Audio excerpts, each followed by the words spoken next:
Introducing Tundra Football League.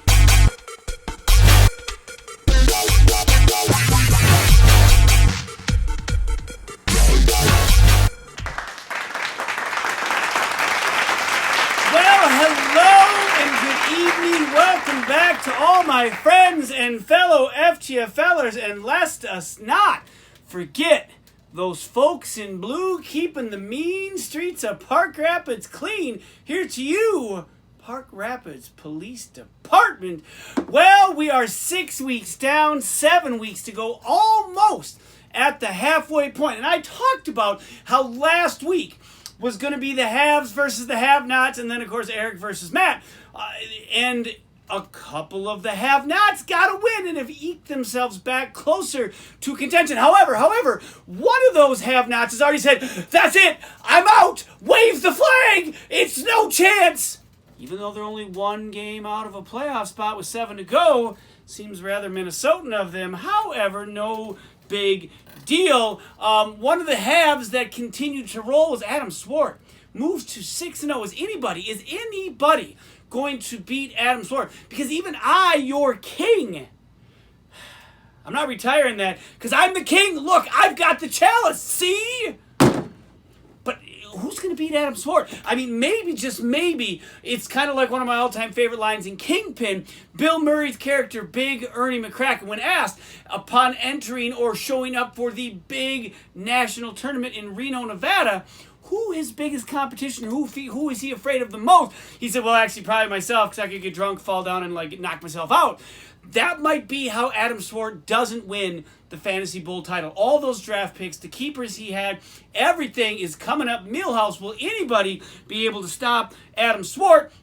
One of the, I guess we'll call them, at this point, slid into have contention, has been playing this season closer than I've ever seen before. More on that later. And a trade took place that we're going to highlight here in just a moment. And it got me thinking about trades in the FTFL. So this week, on 20 years of the FTFL, we're going to take a stroll down memory lane and highlight some of the all-time most questionable, maybe worse, and just significant trades in FTFL history. With that being said, it's on to the games. And speaking of the trade, Andy and Ryan Deesum were involved in a trade this week that I kind of maybe go, huh?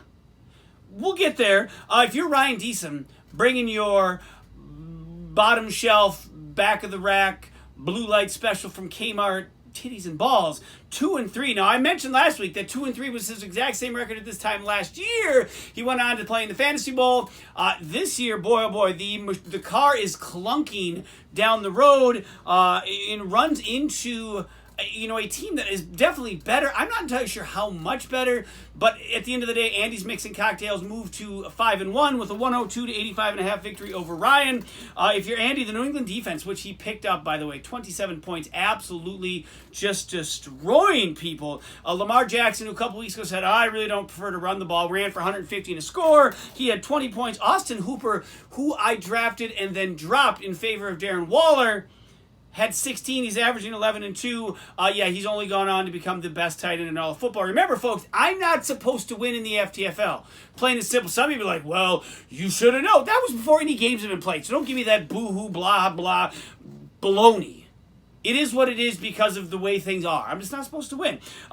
If you're Andy, though, Mixon, Michelle, and Bell combined for 18.5 points, which then made Andy go looking for a running back who he found in Alvin Kamara, who, of course, was on Deesum's team. Kamara this week didn't do a whole lot. Patrick Mahomes, 26, rebounded nicely. Alshon Jeffrey showed up in the stat line this week with 15. Justin Tucker, 13. Carlos Hyde on the bench. When if you're Deesum, you may need to call him in. He had 14.5. Here's the trade. Andy goes looking for a running back. offers up Le'Veon Bell, whose quarterback Sam Darnold is back, and that team now looks entirely different with him, and T.Y. Hilton, who are combining to average 22.4 games a week. He trades those two and a second-round pick to Ryan Deesum for Alvin Kamara, Marvin Jones Jr., who are averaging 18.9. That's right. You don't have to be a math teacher in Browerville to see that there is a 3 or so point difference and a sixth-round pick. And he gave up more to get less. He told me, I'm looking forward to the future. That future will not include Drew Brees, and you have seen how Alvin Kamara is when playing without Drew Brees. And oh wait, my 2003 FTFL title fell over there. It's kind of all right. We're good. You've seen what it looks like without Drew Brees. He said, well, I'm thinking about the future. I said, well, you know what? You could have had Carson. I'll give you Carson straight up Kamara. He said, no. I said, why not? Because Carson's better than Kamara. And lo and behold, he is. He's better than Kamara. He's better than Le'Veon Bell. These two jabronis keep trading with each other. Deesum falls to 2-4. I'm not bitter.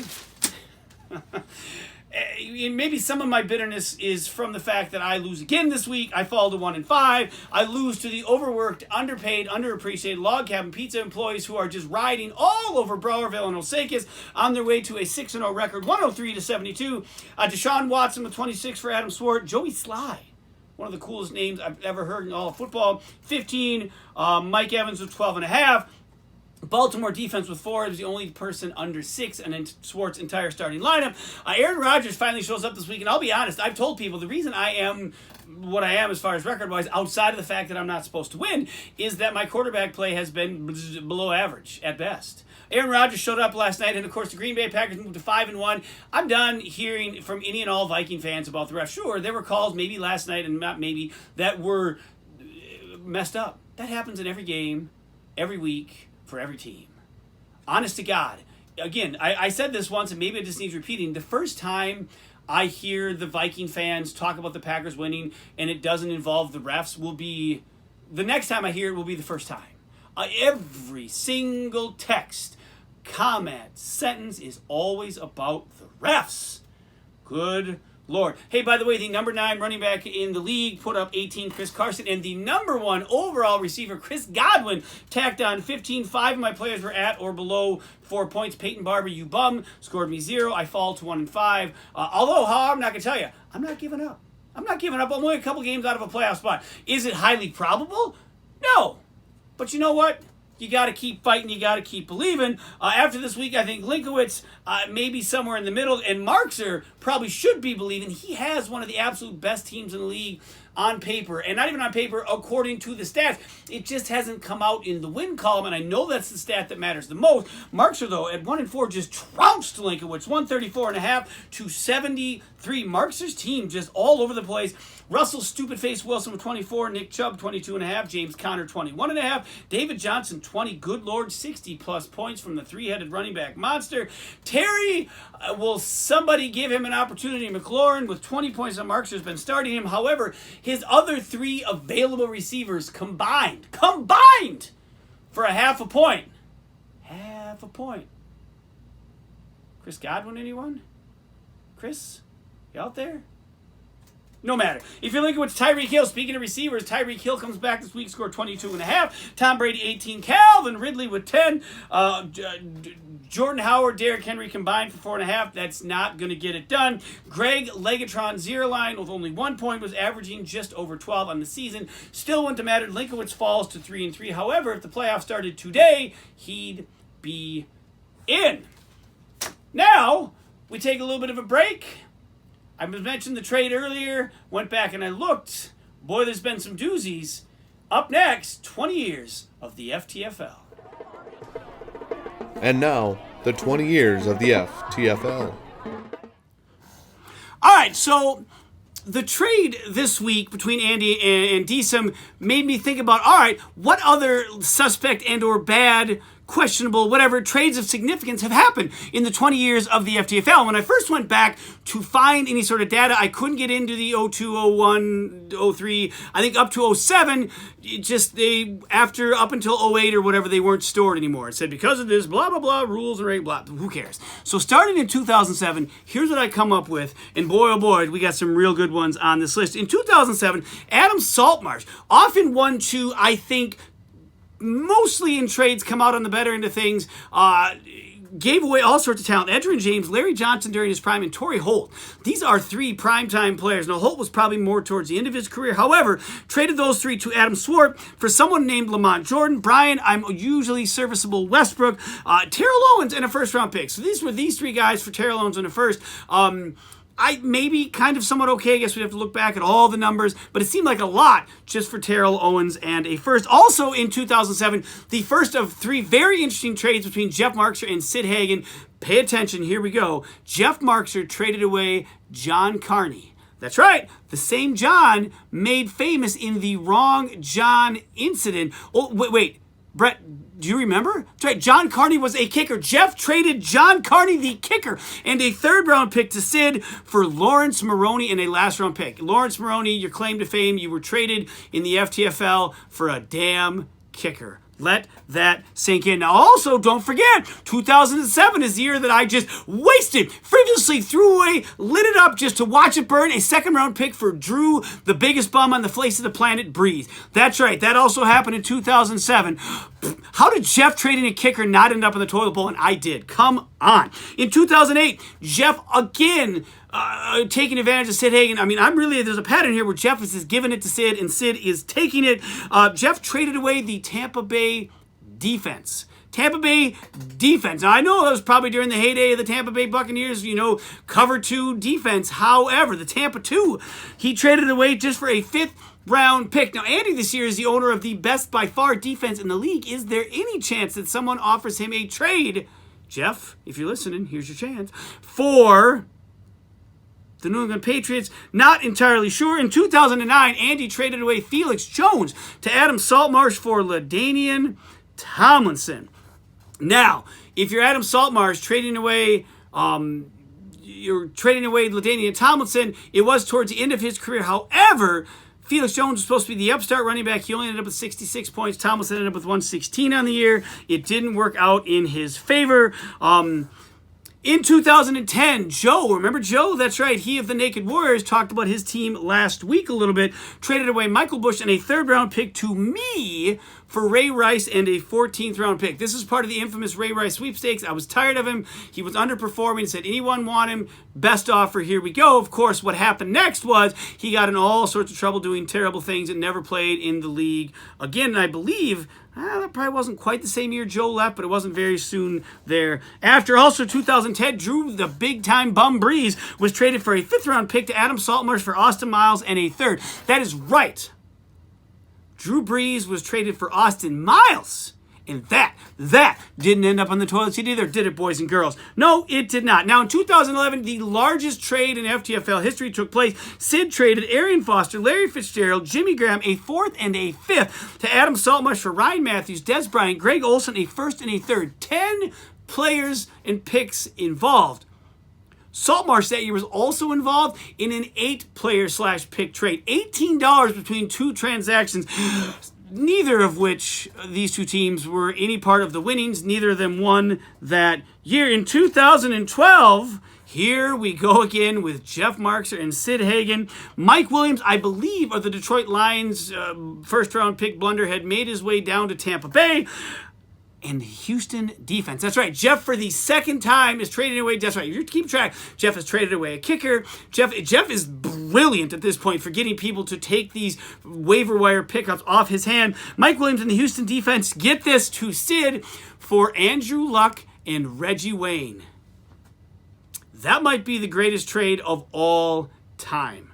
Good Lord. Andrew Luck, Reggie Wayne for Mike Williams and the Houston defense. How the hell does Sid have 3 titles? How? Anyone? Anyone at all? He's trading for defenses and kickers. In 2013, now this one caught my attention too. I vaguely remember the details surrounding this, but I had to look at this a couple times to make sure. On October 11th, Ryan Deesum traded A.J. Green and a 13th-round pick to Adam Swart for Reggie Wayne in a first. And then 4 days later, on the 15th of October, that trade was performed in the opposite order. I believe a rental for 1 week. It doesn't make sense to me. I don't remember all the details. I'm sure they do. It just seemed real strange.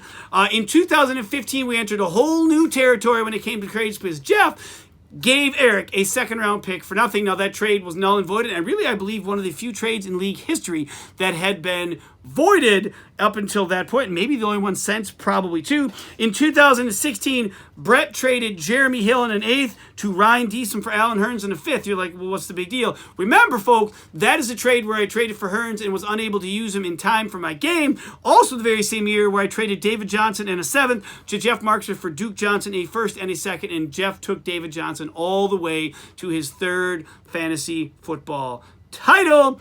In 2017, the Gurley sweepstakes is now beginning, traded Todd Gurley a 14th and a 15th to Sid for Deion Lewis, 2 seconds, a 5th, and a 6th.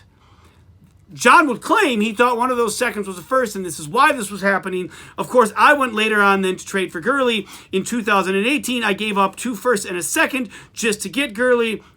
In 2018, also last year, Adam Swart traded away Patrick Mahomes and a 15th to Sid for Sony Michel and a 1st. Sid, you gave up a 1st to get Mahomes and only took a 3rd in return? Again, how? Have you won 3? How? It doesn't make any sense to me. Neither do a lot of these trades on paper. It's what makes fantasy football great. Hindsight, of course, is 2020. You never know what current trade will be looked at years from now as a giant blunder. But we did have a moment to look at it this week. I hope you've enjoyed the segment. Now, back to the show. All right.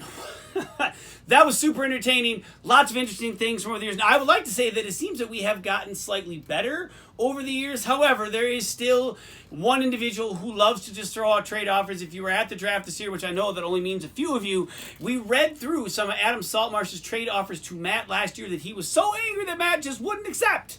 And boy, oh boy, they were some real keepers. Up next, our game between aforementioned Adam Saltmarsh coming in at 1-4, taking on the king of the FTFL at 4-1. And the king has his lowest output of the year at 79 points, and Adam Saltmarsh has his highest output of the year at 91.5, moves to 2-4, and only one game out of the playoff picture.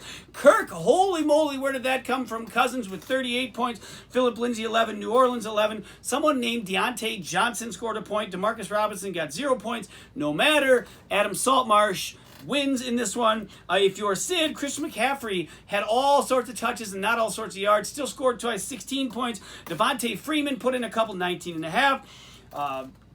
Dak Prescott only got him 10 points. My 9th round quarterback that I'm so happy, so proud, I'll take him all the way. 10 points. The Dallas Cowboys look a bit of in disarray. 3-3 going to take on Philly next week. Not entirely sure the nose is going to come up on that plane just yet. Julian Edelman also 10.5 seems to be coming into, well, he's about in midseason anyways, but the receiver that I think people remember him being, Cooper Kupp, Jimmy Graham combined for 3 points. On his bench, a wide receiver and a tight end, Curtis Samuel and Hunter Henry combined for 40. If my Invergrove Heights math is correct, and I'm sure it is, that could have well been the difference, and the king would have moved to 5-1. Instead, he falls to 4-2. Last game of the week took on the two teams coming in with matching records, 2-3 Pack Attack, taking on the 2-3 Architect. Matt, 4 of his 6 games have been decided by 5 points or less, and he is 3-1 in those games. Because of this week, 62-59. Matt beat Eric. Ezekiel Elliott, 18.5. The San Fran defense, 12. And Jimmy Jimmy Garoppolo with 10. DJ Shark, not Shart, with 3.5. He was averaging 15-plus points. He did escape with a win, regardless of that output from Mr. DJ. If you're the Pack Attack, Phillip Rivers had 18. Mark Ingram, Kerryon Johnson with 11. And Kerryon Johnson not quite able to get it done last night in Green Bay. Everyone else for Eric was at 6 or under. Juju Smith-Schuster, half a point. Coming in, he was averaging just north of 9.5 points. That could have been the difference. Also, Stephon Diggs, let this be a lesson to all those children out there who just aren't happy with their lot and the way they're being treated. You want to get treated better? Make a scene. Crab, piss, moan, bellyache, do all those things, and then, you get what you want. Now, if the Vikings actually made him pay $200,000, then you know what, we'll call this even and we'll move forward.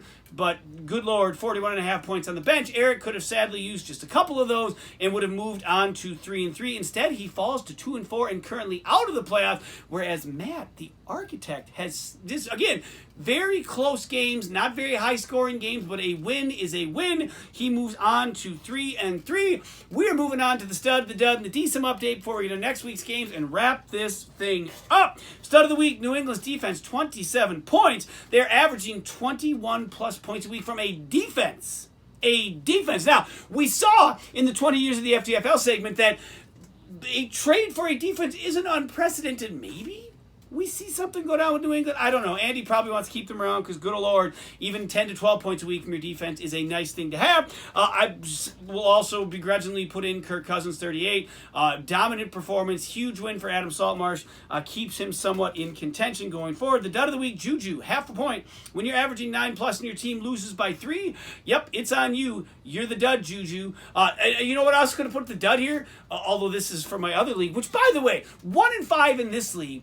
4-2 in both of my other leagues. Again, I'm just not supposed to win here. Chargers defense against a third-string quarterback in Pittsburgh. Thought, oh, we got this made. Nope. Yeah, way to go, Chargers. Different league. Back to the FTFL. Decent update. Probably myself. Malcolm Brown looked expendable. Todd Gurley was going to play, and then all of a sudden, nope, he wasn't. So I had to pick Malcolm Brown back up. Again, at this point, it doesn't matter what I do.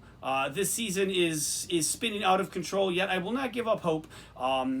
But yeah, then again, maybe we look back on this trade this week somewhere down the road and realize, oh, that was a giant blunder and it belongs in the toilet seat. Because let's be honest, Drew Brees for a second-round pick is on there. Look it up. It's for real. No, that's a thing. Actually, it happened. People voted on it. People voted for that. Some people are dumb. Anyways, week 7 coming up here. The king of the FTFL at 4-2 taking on the real king, the Hulkamaniacs, in desperate need of a victory at 1-5. If my average point output is any sort of indication, it's probably looking at 1-6. Team Linkowitz 3-3 taking on the overworked, underpaid, underappreciated log cabin pizza employees about to riot at 6-0. Can Linkowitz quiet the riot? We'll have to wait till next week to see. The Radioactive Monkeys coming in at 2-4, taking on the Pack Attack at 2-4. And let's be honest, this is the battle to stay out of the basement in the South. The Mixing Cocktails 5-1, taking on Mana, 3-time Lucky Pants champ Mana at 2-4. And lastly, Ryan Deason,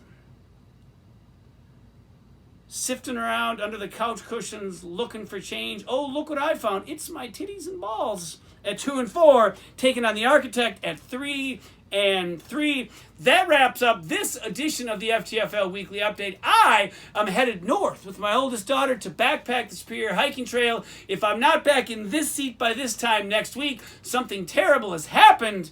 Maybe, just maybe, we can get the current president to come and sit in if that's the case. Until then, good luck, everyone. Peace! Second round pick for Alvin Kamara. Second round pick. If Alvin Kamara doesn't turn out, you know what's going to happen? You know what happens if Alvin Kamara doesn't turn out? You put Andy on the toilet seat because that's what you get for wasting a second round pick on a New Orleans Saints football player.